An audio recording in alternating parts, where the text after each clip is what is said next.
전세보증금 12억을 넘게 받는 집주인은 이제 앞으로 세금을 낼 것 같습니다. 이게 어떤 세금이냐면은 간주임대료라고 있는데 어떤 건지 한번 좀 볼게요. 이번에 세법 시행령에서 나온 건데 1월 16일 정보윤 기자님이 작성하신 거고요. SBS 기사인데 광고가 많죠. 광고 좀 없애고 보겠습니다. 자, 내년부터 고가주택 2주택자가 12억 원을 초과하는 전세보증금을 받을 경우 간주임대료 소득을 과세한다. 그러니까 지금 여기 좀 결론이 나왔는데 좀 여러분들 헷갈리시니까 제가 좀 말씀드리겠습니다. 내년부터입니다. 그러니까 26년부터 발생하는 임대소득에 대해서는 간주임대료가 조금 더 강화가 되는데 어떤 경우에 강화가 되냐?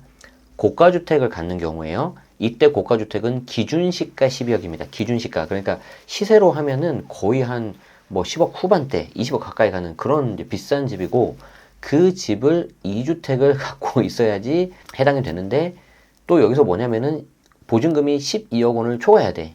그러니까 강화가 되긴 되는데 이게 좀 다 그냥 하는 게 아니고 말 그대로 이렇게 좀 고가주택 위주로 된다는 거. 그런데 이제 여러분들이 여기서 조심하셔야 되는 게 뭐냐면 그러면 나는 뭐 고가주택 아니니까 괜찮겠지 하시다가는 이제 큰 거 다칩니다.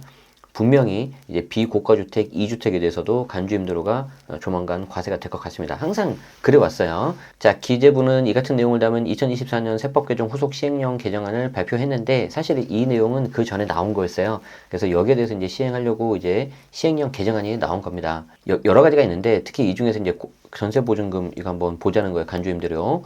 우선 고가주택 2주택자의 전세보증금에 대한 간주임대료 소득을 계산하도록 과세 범위가 넓어졌는데 기존에는 2주택을 가지고 있으면 보통은 하나는 자가주택, 하나는 세를 준단 말이에요. 그래서 이 경우에 세를 줬을 때 전세를 줘버리면은 아무 문제가 없어요. 내가 2주택인데 자가주택 없이 나는 임차로 살고 갖고 있는 2주택도 전부 다 전세로 줬다. 그래도 문제가 없었어요. 그런데 이제 앞으로는 그 2주택이 고가주택이고 전세보증금이 12억을 넘는다. 그러면은 이제 간주임대료가 들어가는 거죠. 방금 말씀드린 게 여기 있습니다. 현재는 주택 기준시가 관계없이 고가주택이든 비고가주택이든 2주택자가 전세보증금을 받는 경우에는 간주임대료 소득에 과세하고 있지 않아요. 그래서 이 전세보증금이 고액의 전세보증금이라 하더라도 전혀 과세가 되고 있지 않았는데 내년 1월 1일부터는 기준시가 12억을 초과하는 고가주택 2주택자의 경우에는 전세보증금에 대해서 간주임대료 소득을 과세를 하고 여기에 대해서 이제 12억이 넘는 거예요. 그럼 이제 이 간주임대료라는 건 뭐냐? 임대인이 보증금을 받았을 때 일정 금액의 임대 수입을 올린 것으로 간주해서 세금을 매기는 건데 이게 전세 보증금이 3억이 넘어야 돼. 3억이. 그러면 이 3억 넘는 분에 대해서 60% 그리고 정기예금 이자율 3.5를 고려해서 계산하는데 이 정기예금 이자율도 과거에는 뭐 1.9, 뭐 2.1, 뭐 2.5 이렇게 되게 낮았었어요. 근데 금리가 올라가면서 이게 이제 올라간다는 거죠. 그래서 이에 따라서 12억 5천만 원의 전세 임대 중인 2주택자 A씨의 간주임대료는 1,950만 원에 나와서 최소 56만 원의 세금이 부과되고 만약에 이 간주임대료가 2천이 넘어가잖아요. 그럼 이제 종합과세가 됩니다. 이게 단데 어렵죠. 그래서 제가 이제 조금 약간 좀 보충 설명을 좀 드리도록 하겠습니다. 일단은 우리가 여러분들이 임대업을 좀 구분을 하셔야 돼요. 임대업이라고 하니까 일반 임대하고 이제 주택 임대 이렇게 있는데 일반 임대는 뭐냐면 이제 상가야 상가. 상가. 그래서 이제 이 일반 임대는 이제 뭐 건물이라든지 사무실이라든지 뭐 업무용 이런 걸로 쓰는 거고요. 지금 기사에 나온 거는 이 주택 임대입니다. 그럼 왜 이거를 구분해야 되냐? 이 상가 임대 같은 경우에는 뭐 개수가 몇 개든 금액이 얼마든 상관없이 무조건 과세 대상이에요. 그런데 여기 주택 임대 있잖아요. 이 주택 임대 같은 경우에는 요건을 갖춰야지 과세가 되는 거고요. 그 과세 대상 요건을 저희가 살펴보기 전에 앞서서 이 주택 임대 같은 경우에는 주택임대 사업자 등록이 있고 주택임대 사업자 미등록이 있는데 요걸 또 먼저 보도록 할 겁니다. 그래서 이때 등록 미등록은 지자체를 말하는 겁니다. 그래서 지자체에 내가 등록도 하고 세무서에도 등록했다. 두 군데 모두 등록했다. 그러면은 민간단기 과거에 4년짜리 있었고 지금은 없어졌죠. 그리고 중공공 장기, 지금은 그냥 장기 일반 민간 임대주택인데 이걸 이제 10년짜리라고 해요. 여기에 이제 단기 임대 6년짜리가 이제 곧 부활될 예정이죠. 그래서 이제 거기에 대해서는 지자체 지방세법에 있는 내용 플러스 국세, 그러니까 종부세, 양도세를 다시 다 봐야 돼. 그러니까 이제 지자체에 내가 뭔가 등록했다는 거는 굉장히 좀 뭔가 복잡해질 수 있는 그런 이슈가 있는 겁니다. 그래서 저는 가급적이면은 하지 말고 신중하게 하라는 거고 등록을 하지 않은 미등록인 경우라 하더라도 이때 지자체 등록과는 전혀 상관없이 과세 대상 요건에 들어가면 세금을 매긴다라는 거죠. 그래서 그 내용을 제가 이제 다시 한번 말씀을 드리는데, 일반 임대, 상가 같은 경우에는 지자체 등록 해당이 없어요. 다만 세무서는 그냥 모두 다 하셔야 됩니다. 그래서 사업자 등록 발급하셔야 되고요. 주택임대 같은 경우에는 지자체가 선택사항이에요. 근데 이거 선택 잘 하셔야 돼요. 이거 잘못해서 들어가는 순간 그냥 10년 이제 발목이 잡혀버립니다. 그리고 임대주택을 등록하면 무조건 주택수 빠진다? 큰일 날 소리예요. 이거는 제가 이제 두 번째 주제에서 다음 영상에서 말씀을 드리도록 하겠습니다. 그리고 이제 세무서 등록 같은 경우에는 과세 대상에 해당하는 경우에 이제 등록을 하셔야 되는데, 아마 여러분 오늘 카톡이나 아마 뭐 다른 고지서 같은 걸로 알림 받으셨을 겁니다. 부가가치세 면세사업자 사업장 현황 신고하라고 받으셨죠? 뭐 이렇게 잘 알아요? 장애에 제가 사업자고, 저는 개인 사업자가 한 2개인가 지금 3개인가 있고, 법인 사업자 한 2개 있고, 다 하고 있어요. 다 하고 있기 때문에 이게 알고 있는 거죠. 자, 그래서 오늘의 핵심입니다. 여러분들이 아셔야 되는 게 이건데, 지자체는 내가 선택사항이니까 내가 이제 등록을 하든 말든 선택을 하면 돼. 근데 제가 말씀드리죠. 가급적이면 등록하지 마시라고. 그리고 명확한 목표가 있는 경우에만 등록을 하셔야 돼요. 그런데 이 세무서에 이제 등록하는 거는 과세 대상에 해당할 때만 등록하는 거예요. 의무사항이에요. 일반 임대, 상가 같은 경우는 무조건 등록이고. 자, 여기까지 따라왔죠? 그럼 우리는 뭐만 알면 돼요? 요 과세 대상에 해당되냐 안 되냐, 이것만 보면 되겠지. 그래서 이제 주택임대소득 과세 대상 판단 기준을 보자. 주택임대소득 과세 대상 판단 기준은 안타깝게도 부부 합산 주택수입니다. 그러니까 내 것만 가지고 하는 게 아니라 나의 배우자 것까지 더해버린다는 거죠. 그러니까 주택수가 올라갈 가능성이 높죠. 그래서 우리 부부가 가지고 있는 주택이 만약에 1주택이다. 그러면 월세, 간주임대료 전부 다 비과세입니다. 들어가지 않아요. 그런데 1주택에서 내가 월세를 내가 주고 있다. 그래 버리면 어떻게 돼요? 고가주택이고 월세를 주고 있다 그러면 어떻게 돼요? 그때는 과세가 돼요. 이건 지금 이미 시행되고 있죠. 그럼 내가 1주택인데 고가주택이다. 그럼 실거주하면 비과세. 만약에 전세를 주면 비과세. 그런데 내가 다른 데 나가 살고 있고 이 집을 월세를 주고 있다. 그러면 과세. 이해되죠? 아직 안 끝났어. 부부합산 주택수가 2주택이다. 그러면 월세에 대해서 무조건 과세예요. 금액이 어떻든지. 고가주택이든 아니든 아무 상관이 없습니다. 자, 간주임대료는 비과세예요. 그런데 이제 여기에 대해서 이제 건드린다는 거지. 어떻게 건드려요? 고가주택이면서 여기에 대해서 보증금이 12억을 넘는 경우에. 그래서 지금 이제 요 조문을 이제 좀 정확히 좀 봐야 되는데, 여기 보면 이제 이렇게 나와 있어요.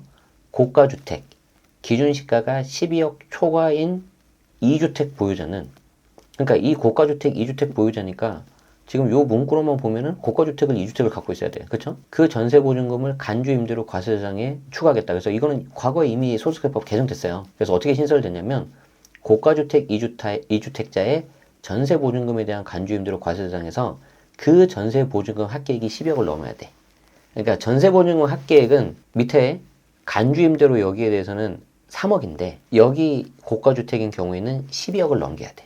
그러니까 좀 일단 봐주겠다는 거죠. 이해되죠? 부부합산 주택수가 2주택이다. 그럼 현재는 월세에 대해서 과세가 되고, 내년부터는 26년부터는 내가 고가주택을 2개를 갖고 있고 전세보증금이 12억을 넘으면 그때 간주임대로에 대해서 과세 대상 된다. 언제부터?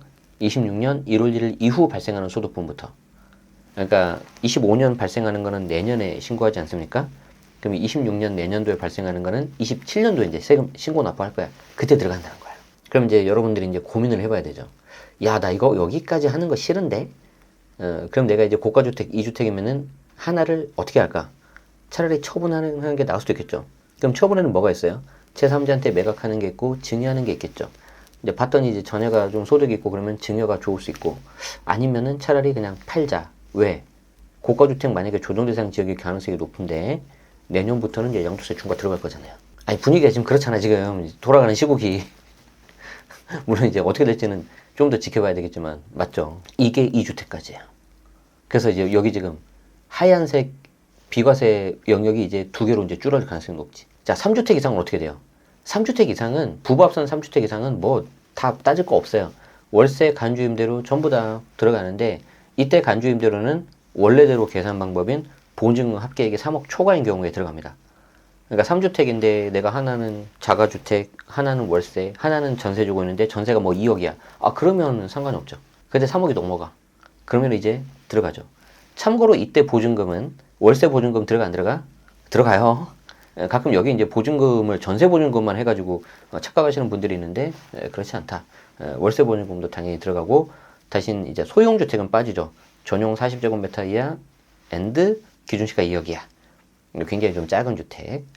그 경우에는 좀 빠집니다. 그래서 지금 주택임대소득 같은 경우에는 아까 말씀드린 것처럼 과세 대상에 해당할 때만 세금이 이제 붙는데 그 세금이 붙는 거에 대해서 이렇게 하얀색 비과세되는 영역이 있었어요. 근데 그 중에 이제 하나가 이제 조금 이제 살짝 빨간색까지는 아니지만 좀 주황색으로 이렇게 바뀌는 거죠. 그럼 이제 그 다음에 좀 몇 년 지나면 어떻게 되겠습니까? 고가주택이 아니라 비고가주택인 경우에도 전세보증금 간주하겠다. 이렇게 나오죠. 지금 이 문구로만 보면 고가주택 2주택자이기 때문에 2주택 모두 고가주택이어야지 간주임대료가 들어가는 걸로 보이는데 혹시 제가 좀 오류가 있거나 잘못된 정보가 있으면은 저희 댓글로 아니면 다른 방법을 통해서 말씀드릴 수 있도록 하겠습니다. 그래서 이제 여러분들이 이제 전략을 잘 세우셔야 되는데 이제 머릿속이 약간 복잡해질 거야. 왜 그러냐면은 이제 우리가 주택임대소득 같은 경우에는 이게 이런 게 있어요. 이제 제가 좀 약간 좀 적어드릴 건데 우리가 이제 주택임대소득은 이게 분리과세가 있고 이제 종합과세가 있단 말이에요. 특히 이제 종합과세가 이제 세부담이 굉장히 이제 증가하거든요. 그래서 연간 2천만 원 이하가 유리합니다. 이제 분리과세를 해야 되니까. 그런데 꼭 저 2천만 원 이하라고 해서 다 되는 건 아니에요. 그래서 이제 이때 연간 2천만 원 이하는 수익금액이에요, 수익금액. 그러니까 비용 차감 전이에요.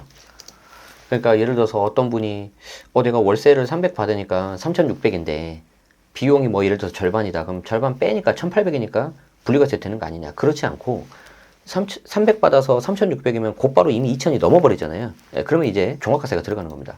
종합과세가 들어가면 내가 만약에 이제 다른 세금이 있다고 친다면 뭐 굉장히 좀 세부담이 커지겠죠. 예를 들어서 뭐 연봉 1억이다. 그러면 이게 세부담이 거의 한 35% 들어가 버려요. 장난 아니죠. 여기에 대해서 이제 여러분들이 조금 이제 계획을 좀 잘 세우셔야 되지 않을까. 이런 것들을 좀 말씀드리고 싶은데 케이스가 이제 워낙 다 다양하기 때문에 대응해야 되는 전략이 좀 달라져야 될 것 같다. 그래서 다시 말씀드리지만 이게 주택은 우리가 좀 뭔가 보니까 어때요? 주택수가 많은 게 별로 좀 좋지가 않죠.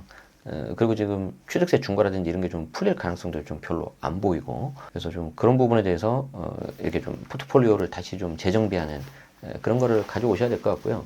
그런데 이제 우리가 월세가 굉장히 좀 매력적이란 말이에요. 특히 이제 나중에 이제 누구나 다 은퇴를 하지 않습니까? 그럴 때 이제 좀 수익형 부동산이 좀 있어야 되고 그래서 거기에 대해서 주거용보다는 좀 비주거용, 좀 상가라든지 사무실, 뭐 오피스 이런 걸로 좀 알아보시는 게 좀 어떨까 싶습니다. 이제 제가 이제 얼마 전에 그 상담을 했었는데 아마 이 방송을 들으실 수도 있겠네요. 제가 이제 개인정보라 당연히 말씀을 못 드리는데 전문 자격사이신데 이제 그 들어오는 월세가 꽤 크더라고요.